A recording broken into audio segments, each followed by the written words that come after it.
Rat Temple of India. It's a church full of rats. The stench is so bad foreigners cannot get in. So they asked the locals how you do it, and they said they used to be humans. Those rats used to be human. And they have died and reincarnated as such. And then the foreigner asked, how about the rats outside? How can you tell which one was a human? And they said they cannot tell. Which means the story is a fairy tale and something else, which I tell you now. Even the Indians, either they don't know or they cannot tell you. In India, you cohabit.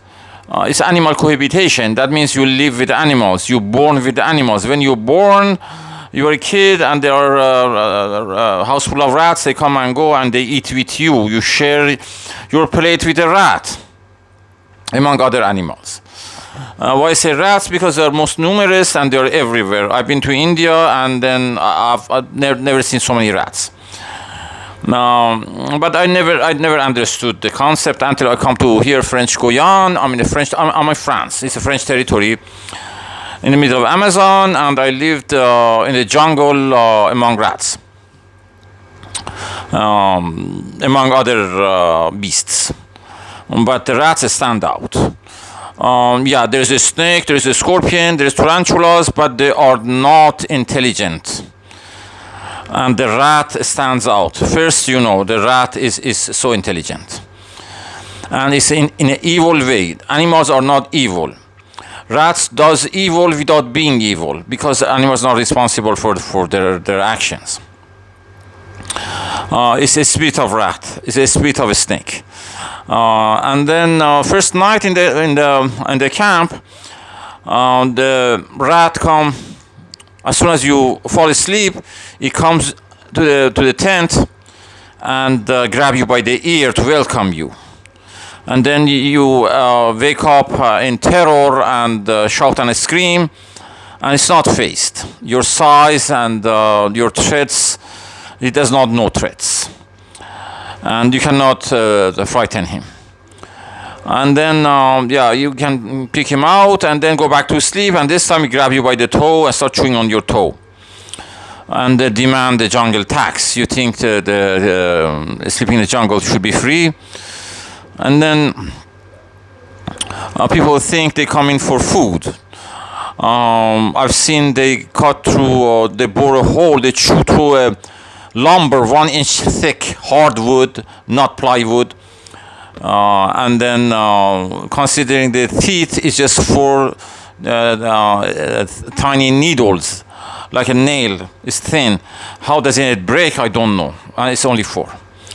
They chews through it without the nails breaking or causing damage to it. And people think they come in for food. It's not true. The same food, all the food I had, I put it outside. Just help yourself. And ignore the food, and they ignore the food and they come inside. If one of them and 2 of them, their behavior totally changed. If 2 of them, they really have fun.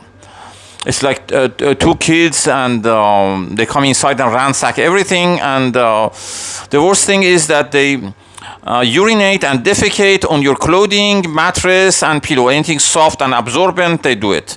If you have a bag of rice, they do inside and do it.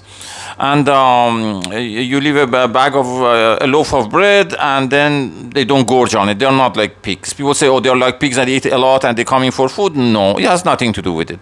And they don't gorge on it. They just take the whole bag and they take it to the nest to share with their offspring or whatever. No, they don't come in for food. They come in to torment you in a fun way. It's a fun and game for them. They're so intelligent. It is exactly fun and game for them to ransack the place and urinate and shit and on everything, because they don't do it outside. They come inside to do it. And they get into so much trouble to just get in. For what, I don't know. If there's no food, they still come in. And no place is immune to it. It could be because of curiosity, I don't know. But they do evil to you. They torment you. And that's their nature.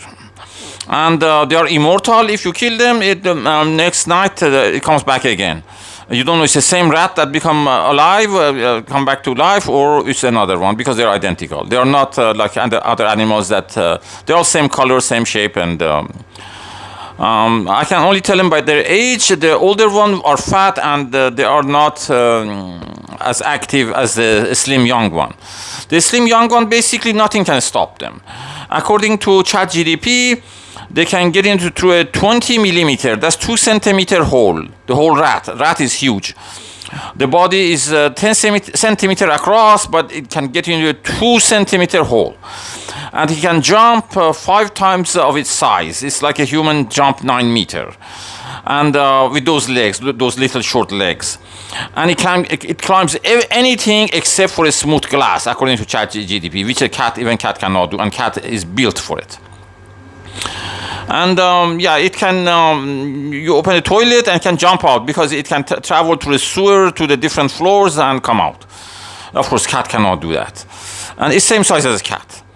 It just totally outperformed cat with that type of body and that type of teeth. I mean, it just, and also it's invisible. In the daytime, there are thousands of rats, but you cannot find one. Only as soon as sun goes down, all of them rise up like dead. And you don't know where all these devils were in the daytime and take over the night.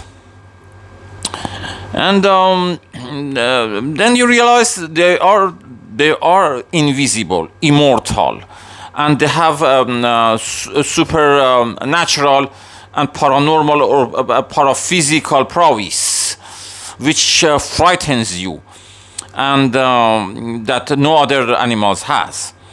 And you cannot stop them. The way they reproduce, their numbers, and you cannot stop them. And their intelligence, of course.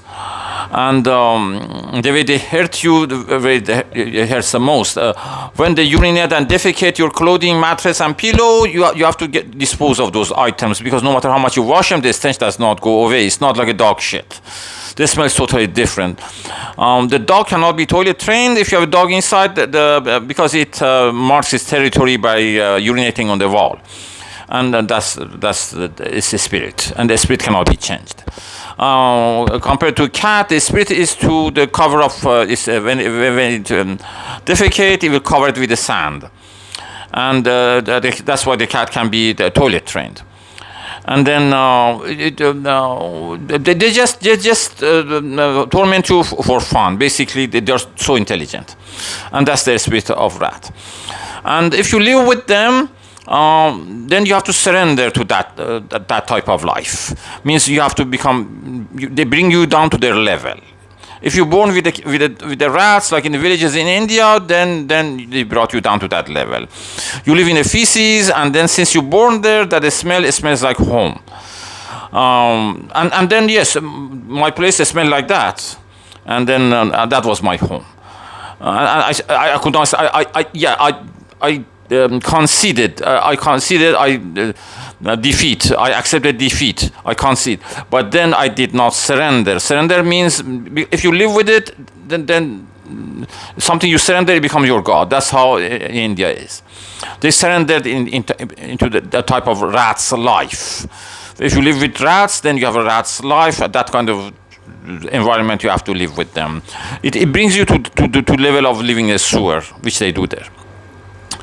And then, but if it's a cat or even chimpanzee, they don't bring you to their level.